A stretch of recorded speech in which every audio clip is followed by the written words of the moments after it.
오늘 발람과 나귀 사건을 통해서 하나님께 주신 말씀을 보면 세 번의 길을 막는 사건이 나요. 이렇게 세 번이나. 자, 하나님께서는 왜 길을 잘못 가고 있는 발람을 왜 한 번에 단번에 끝내지 않고 세 번의 기회를 줄까요?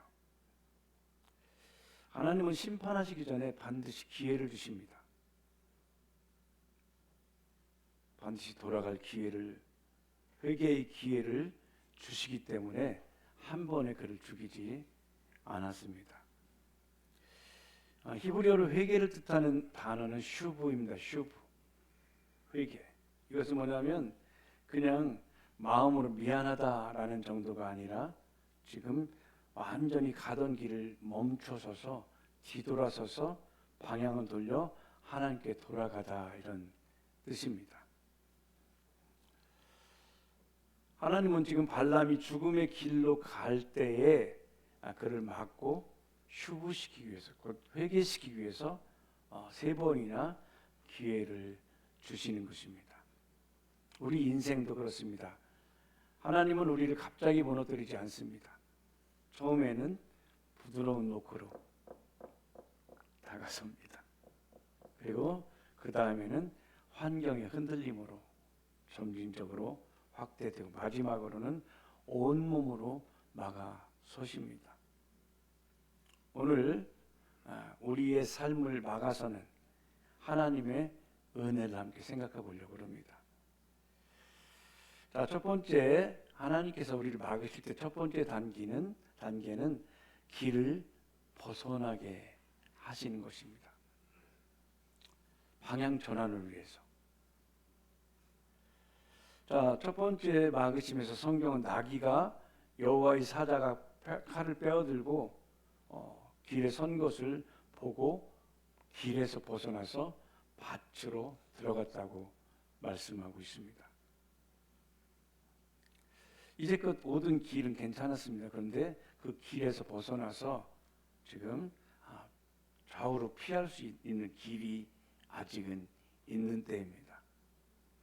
공간이 넉넉하기 때문에 옆으로 살짝 가기만 해도 비켜갈 수 있습니다.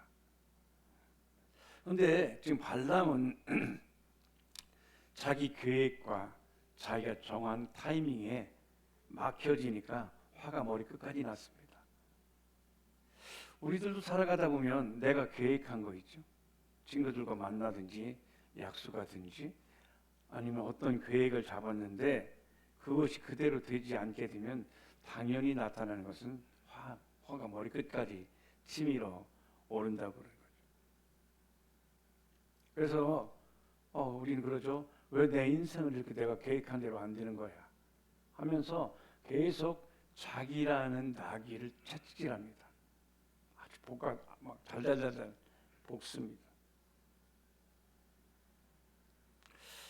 근데 여기에 나오는 여호와의 사자가 들고 있던 칼, 이 칼은 일반 식도나 과도가 아니라 여기에 나오는 칼은 심판을 끊어내는 것을 상징합니다. 심판을.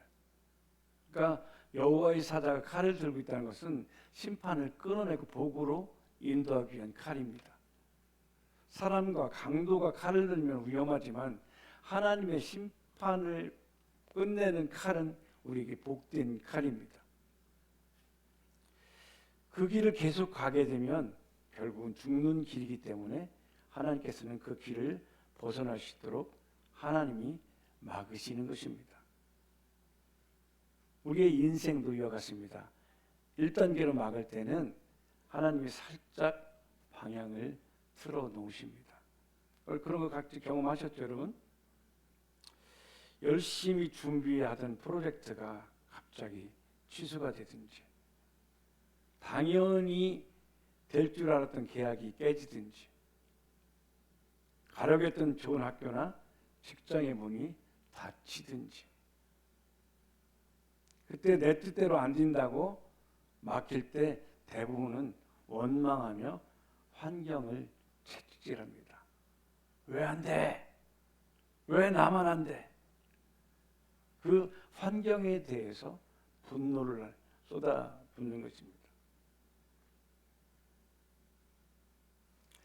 그때 우리는 기억해야 됩니다. 내 계획이 밭으로, 여태 가던 길에서 밭으로 이동할 때 그 순간 하나님은 보이지 않는 칼로 우리를 보호하고 막아주시고 함께 하신 순간이라는 것입니다. 그래서 그렇게 길에서 벗어나게 될 때 하나님께서 이렇게 말씀하시는 겁니다. 내가 지금 너를 죽음에서 살리는 중이다. 이 음성이 여러분이 들려지길 축복합니다. 자, 이렇게 가다가 길이 막힐 때는 그 하나님께서 그것 등에 어떤 계획이 있고 살리시기 위한 것이고, 두 번째는 양쪽 담 사이에 발목이 껴서 거기에 밀고 나가니까 얼마나 아팠겠어요. 손톱만 조금 다쳐도 아픈데.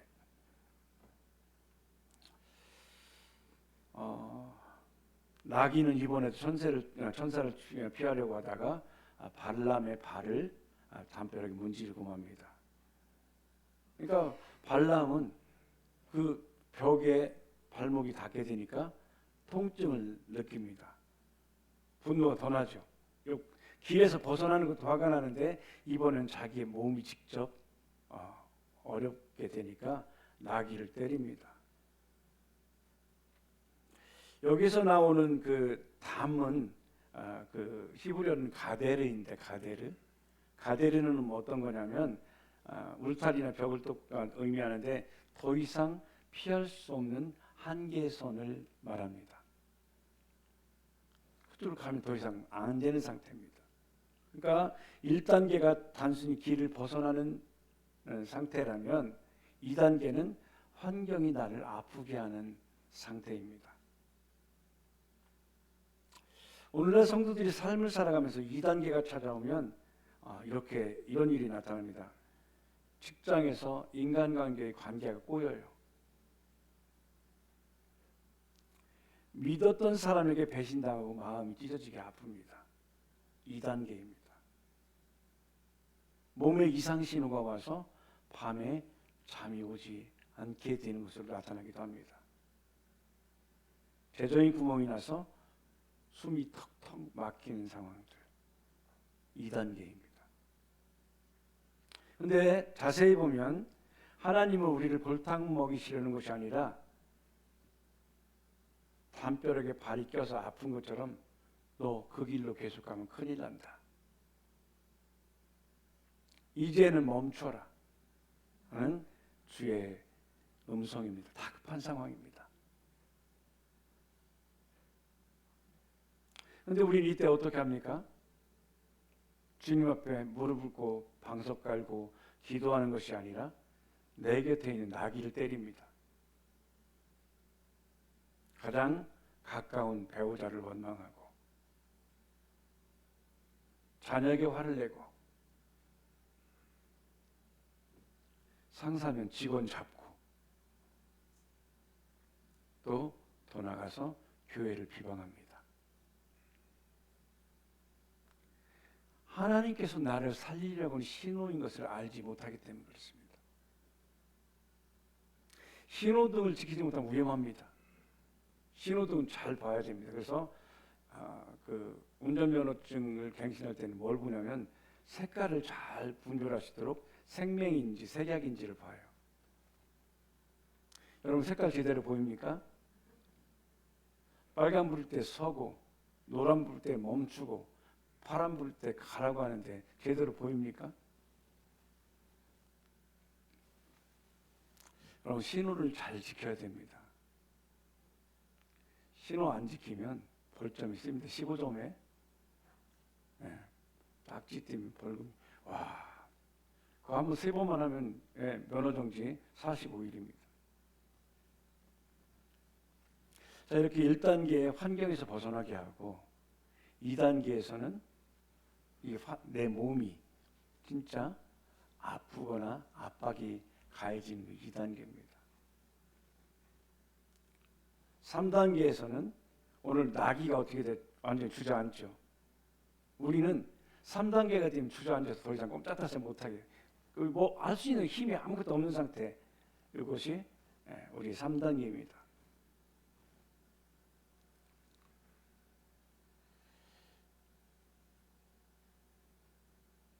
그러니까 지금 완전히 꼼짝달싹 못할 때 그것이 끝이 아니라 하나님께서 100% 일하신 절호의 기회입니다. 오늘날 우리의 삶을 말하면 이렇습니다. 막 살아가다가 병원 침대에 꼼짝없이 누워버릴 때가 있죠. 3단계입니다. 언제 주저앉아서. 사업이 완전히 부도가 나고 모든 문이 막힌 순간 3단계입니다. 내 힘으로 손가락 하나 꼼짝할 수 없게 된 절망의 자리. 우리는 이 세 번째 단계가 되면 하나님 왜 나를 바닥까지 치십니까? 왜 나를 생매장하십니까? 그때 하나님께서 말씀하시는 소리는 이 소리예요. 네가 살러 갈 줄 알고 믿고 갔던 그 길은 사실은 영원한 죽음의 길이기 때문에 내가 너를 온몸으로 너를 십자가로 너를 막은 것이다. 성경에는 그러죠. 나귀가 만약에 주저앉지 않고 한 걸음이라도 더 나갔다면 발람은 순식간에 칼에 목이 달아났을 것입니다. 겉으로 볼 때 완전히 주저앉은 그 자리가 저주의 자리가 아니라 구원의 자리가 되었습니다. 멈춤은 실패가 아니라 극적인 하나님 은혜의 자리입니다. 자, 그런데 이 모든 것들은 눈이 열려야 됩니다. 발람이 미쳐 날뛸 때, 그래서 나귀를 칠 때, 때릴 때 하나님은 입을 열어서 말씀하십니다. 민수기 22장 31절이죠. 때 여호와께서 발람의 눈을 밝히시매 여호와의 사자가 손에 칼을 빼어들고 길에 선 것을 보고 머리를 숙이고 엎드리니. 여러분, 하나님이 눈을 열어주셨다고 그래요. 여러분의 눈은 하나님이 열어주셔야 됩니다. 근데 눈을 떴다고 다 보이는 것이 아니라 영의 눈을 열어주셔야 됩니다.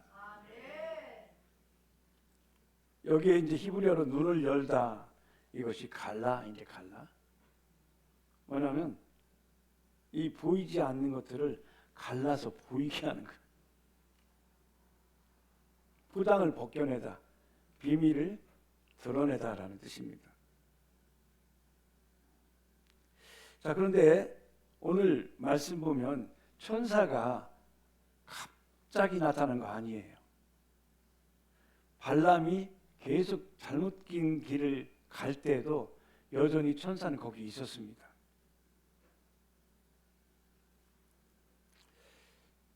그러니까 지금 처음 막았던 밭으로 벗어났던 길, 두 번째 담벼락에 밀고 갔던 일, 세 번째 그 자리에서 고꾸라졌던 그때 변한 것은 천사의 위치가 아닙니다. 변한 것은 발람의 눈이었습니다. 오늘 우리가 변해야 될 것은 우리의 눈입니다. 하나님의 거룩한 손길로 우리의 눈에 육적인 껍질, 육적인 포장지가 벗겨질 때 그때 비로소 깨닫게 되는 것입니다. 아, 나를 가로막았던 이 환경이 나를 죽이는 저주가 아니라 나를 살리려는 하나님의 일하심이었구나. 내 길을 막고 있던 저 멍청한 나귀가 사실은 내 생명을 구해주는 존재였구나. 여러분, 지금도 살아가면서 혹시 막힌 것이 있습니까? 자꾸 막고 있습니까? 열심히 채찍질하며 달려가는데 이상하게 꼬이고 부딪히고 완전히 주저앉아 버리신 분 혹시 있습니까? 그렇다면 오늘 이 시간에 내 뜻대로 안 된다고 내 삶의 그 나귀를 때리며 원망하는 채찍을 그만 내려놓을 때입니다. 그리고 하나님께 기도를 통해 내 눈을 열어달라고 기도해야 될 때입니다. 채찍을 내려놓고 기도해야 될 때입니다. 채찍을 내려놓고 주님께 구할 때입니다. 이제는 하나님 앞에 이렇게 질문을 잘해야 되는데, 하나님 왜 내 인생을 막으세요? 라고 하는 질문이 아닌, 하나님 제가 죽음의 길을 가지 않도록 막아주셔서 감사합니다. 하나님 제가 무엇을 보아야 되기 때문에 이렇게 멈추셨습니까? 무엇을 봐야 하기에 이렇게 멈추게 하셨습니까? 그리고 제가 돌이켜서 가야 할 길은 무엇입니까? 이게 우리의 삶이어야 됩니다. 눈이 열려서 여러분의 모든 삶의 막힘과 아픔과 멈춤이 여러분을 살리려고 다시 기회 주시기 위해서 하나님께서 여러분에게 찾아오는 사랑의 손길임을 기억하고 승리하시는 여러분들을 축복합니다. 오늘 나귀와 발람 사건을 통해서 하나님께서는 또 지혜를 주셨고, 우리가 무엇을 구해야 될지, 또 어떻게 해야 될지. 너희는 내게 부르짖으라. 내가 내게 응답하겠고, 내가 알지 못하는 크고 비밀한 일을 보이시는데, 말씀을 통해서 나귀와 발람의 사건을 통해서 어떻게 해야 될지, 그 눈이 가렸을 때 어떤 결과가 있는지를 성경은 미리 준비하시도록 우리에게 주셨습니다. 저는 이번 주 기대합니다. 우리 성도님들 눈이 열려질 것을 기대합니다. 새롭게 될 것을 기대합니다. 왜냐하면 하나님께서 이 말씀을 주신 것은 말씀대로 행하시겠다는 의미이기 때문에 그렇습니다. 눈을 새롭게 하고, 그런데 그 눈을 새롭게 뜨는 그것은 바로 하늘로부터 주시는 말씀의 빛이 비춰질 때 우리의 눈꺼풀이 벗겨질 것입니다. 육의 눈꺼풀이 벗겨지고, 욕심의 눈꺼풀이 벗겨지고, 하나님께서는 진리의 빛을 통하여 정말 봐야 될 것을 보게 할 것입니다.